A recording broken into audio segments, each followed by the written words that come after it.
Welcome back. It's still Good Morning Abuja. Now growing up, we've always had this saying, bad company corrupts good manners. And then at that point, you would be imagining what was the meaning of all of that. It seems straightforward, but do we see that playing out now? Is it something that we've so neglected now, and then we see it playing out in our day-to-day life?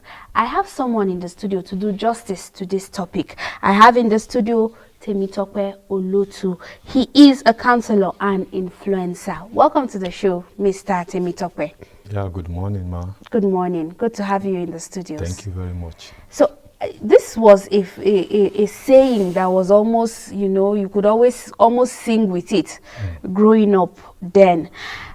Do they still have these sayings to shapen the young ones' characters now again? Do you see bad company actually influencing good manners now? Is it something that is practical now? Yeah, we even have much of it in our environment now. But I would like to start with every individual, every man on earth has this one thing in common. We have the seed of to do good and to do bad. Okay. It is in everybody. Okay. And that is where the power of will comes in. So the environment we find ourselves, we have people that has this bad influence. Now, where's the bad influence starting from? Like I said earlier, it's a seed that everyone is born with. We have the good and the bad. So what we see on a daily basis is part of the influence. What we hear. Like the social media of nowadays, you will see a lot of things that are done in the hidden. They have been brought life into the social media. So the environment we find ourselves, this seed sown into the environment around us is so porous in the sense that if you will not teach a sucking baby to bite the mom or to do some funny things, then you will see that the social media had taught many people, bad things. And what goes through your eyes enters your mind straight. Like they say, the eyes is the window to the mind. So those things has influenced many youth of nowadays in spoiling their good motive about things to do around them. When you hear all those slangs they say, everybody wants to belong.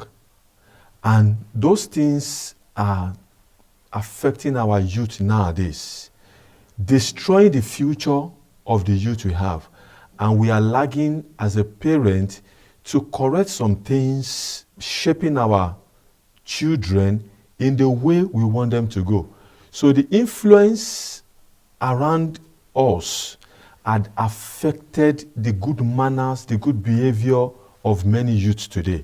So the only thing that can help us in this present world we find ourselves is to do a checkmate on our children, on the youth of today. Okay. What are the things that we found them doing, that you hear them say, then you do a correction. What's our life?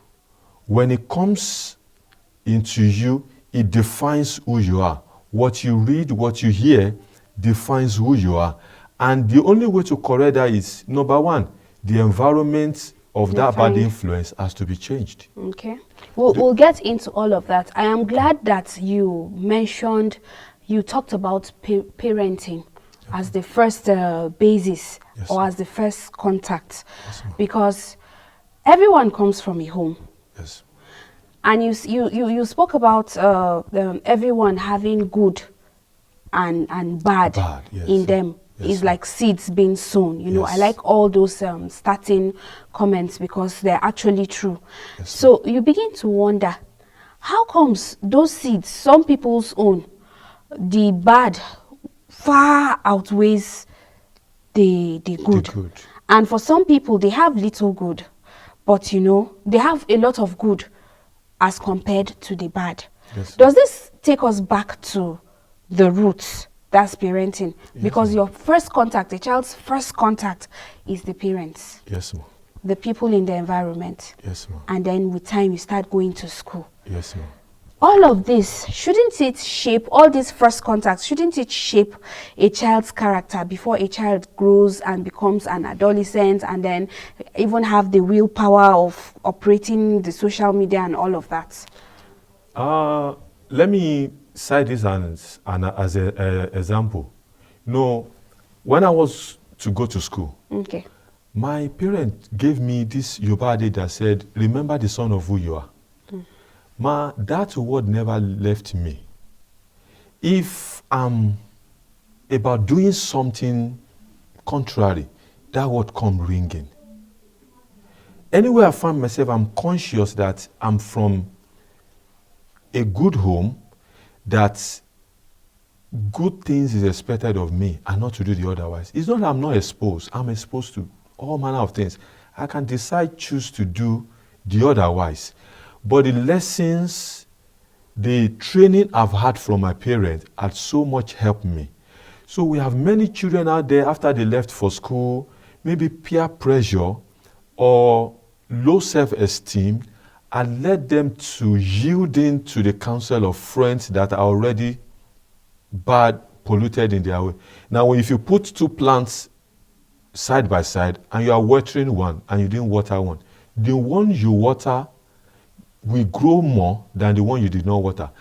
We are going on a short break. When we come back, we continue this conversation. Thank you. I have been conversing with Temitope Olotu. He's an influencer and a counselor. And we've been talking about bad company corrupting good manners. Now we'll go on a short break. When we come back, Good Morning Abuja will continue. Please stay with us. You're interested in being up to date with the pacey world of sports? Our rebranded Capital Sports is the finest bet for your doing so. So join us every Thursday live at 3 p.m. on NTA Channel 5 Abuja to talk sports for your viewing pleasure. Remember, you can be a part of this #1 sporting program. Join us on the analysis, views and opinions. Welcome back from that break. It's still Good Morning Abuja, showing on the Unity station NTA Channel 5. And I am still here with my guest talking about bad company corrupting good manners. Yes. Now, what are those pointers to know that I am in a relationship that is toxic? How do I know? Because some people, you can just be you actually feel it's the normal thing. Yeah. So how do I know? What are those pointers? When I begin to see A, B, and C, what are those A, B, and C's I should see? Yeah, thank you very much. I don't want to believe everybody on earth does not know the right from wrong. Okay. We do know. Okay. But we tend to want to belong. And at that angle, you find out that what you want to do, like the good intention you have, is being altered. And you find out you tend to start doing what your friends advise you to do. Then something will be telling you from your inside, you are not doing the right thing. You are not doing the right thing. And the moment you keep silencing those promptings, you find out that you are tending towards doing the wrong thing through the influence of your friends or wherever you find yourself. But I want to say everyone knows the right thing to do, the good and the bad. Like everybody knows stealing is not good. Okay. But you have a friend that steals. Bringing things for you, you share it together, and you're still comfortable. And nothing is, your consciousness is not... Nothing is triggering you. Yeah, that this thing is not good. Because in the moment you know this person is stealing and you're sharing from me, you are also part in the business. But I didn't steal it. That would be some people's arguments. No, because you know it's wrong and you join in doing it, you are part of it. So instead, stay clear. Okay. So that when the stain is coming, it will not reach you. They won't mention you that, okay, when I bring it home, we share together. At a time, if the thing is you are getting interested in it, you will one day follow them. Okay. Yeah. So there are people that are in your life and you know that, Kai, this person has been a very positive influence on me. How do you build stronger bonds with such people? Because we're talking about living toxic relationships and, you know, clinging to the good ones. How do you cling? How do you build stronger relationships with people that affect your life? Before I go further, there are 3 categories of people in a man's life. Okay. The first one is the ones that came to learn lessons from them. The second one came in as a season in your life. Then the third one came for a reason in your life. Okay. If you did not master these 3 things, your journey in life will be staggering, and such person may not end well in life. Because some people will come into your life that they will so dealt with your life that by the time you pick up your life back, you are picking a lesson. And some people will come like a season that they have some things to do in your life. Okay.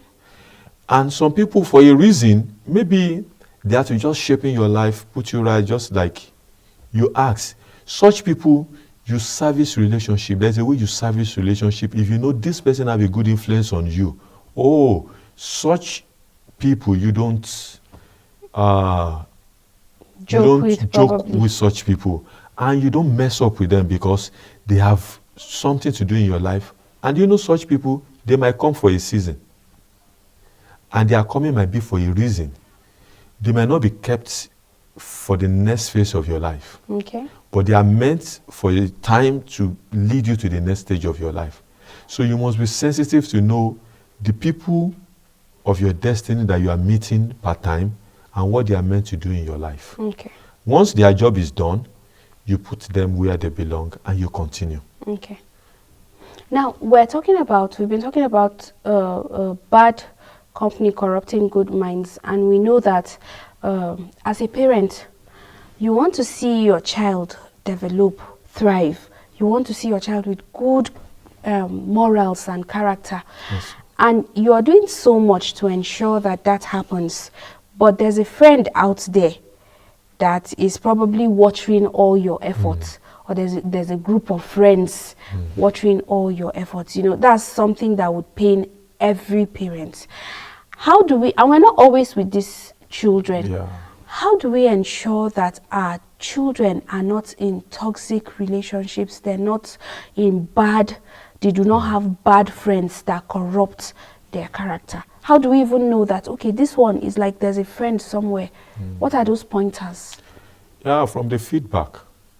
You know, when they return home, what they do with things around you, you from there know that, oh, this is not from the lesson I've given to you. You ask them question how they've spent their day, their relationship with their siblings, the slangs, the way they relate, the way they talk. It's from there you get your feedback. And you don't get back to them harshly. Like, where did you get this from? No. You call them to sit. Oh, this is good, but you start correcting those wrongs, giving them the right words, the right way. And doing that, you're not being harsh to them. They will always get to you, back to you, open up to you, and they want to hear more. When they have questions, when they have troubling issues, they will be glad to walk up to you. But if you are harsh on them, they always relate with people outside. So we must do well. We must labor over our children, over our words, so that we can get the best out of them. As we don't always follow them, we can follow them up with prayers and with the right words. It's been so nice talking to you, Mr. Temitope Olotu. I appreciate all your responses. They were really nice. Thank you. Thank you very much. I really appreciate you. All right. Thank you for coming on the program. Good morning, Abuja. Good morning, ma. Thank you, ma. All right. Yes, ma. I have been conversing with Mr. Temitope Olotu. He is an influencer and a counselor, and he has said a lot about character building and, you know, telling us points to know if our children are actually going to the direction that wouldn't be very pleasing to us. Now we'll go on a short break. When we come back, Good Morning Abuja continues. Please go nowhere, stay with us.